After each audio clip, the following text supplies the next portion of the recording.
So I made an AI that makes scripts identical to the ones made by the pure AI YouTube channel, Dr. Alex Wibberley. I did all of it on stream over the last couple of weeks, so you can look back and see how the sausage is made.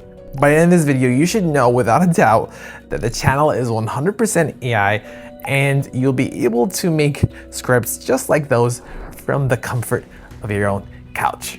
Okay, so you probably have used ChatGPT to answer a question, right? You've asked it a question and it has given you an answer. In the same way, you can actually ask it to generate a medical script and it will generate it for you for a YouTube channel. You can actually just ask ChatGPT to make a script, but ChatGPT is told to follow specific instructions, so you might not be able to get exactly what you want. Well, the makers of ChatGPT and other makers have made the foundation of ChatGPT, which is a lot more flexible, very easy to access for people like you and me. And so you can tell those flexible foundation AI models to do more specific things. So you can tell the AI model to copy a reference style.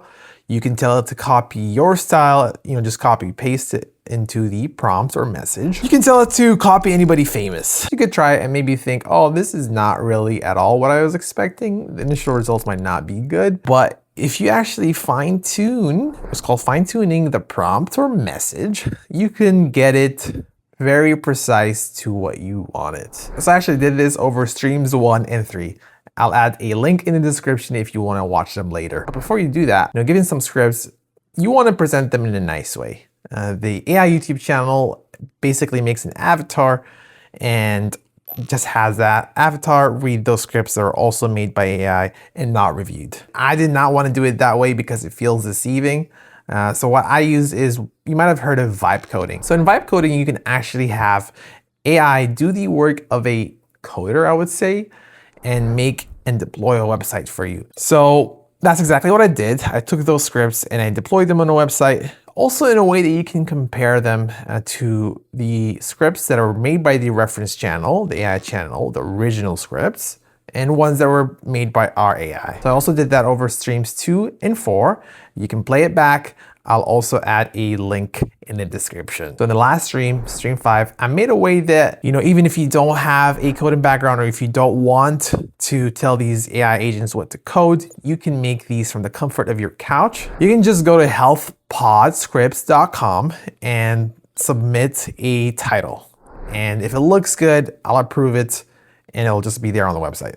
So this gets it to a place where it's comparable to the Dr. Alex Wibberley channel, the AI channel, but I plan to make it much better. Research is very important to me, so I want to add a way that you can actually reference the research in text. And so you can go look at the links yourself and validate that the experiments, were worth believing. I'll probably also add a layer on top so that those scripts can be read in different, nice voices. By the way, if you're on the first 45 to sign up to use this software within a week of me releasing this video, then you get the first 10 scripts for free. So that's a value of about $10 with no credit card required. And I'm just doing this because I want to see this get used. It's an early thing and I want to be able to get some feedback. So I'll leave a link in the description. If you have any more ideas, please leave a comment.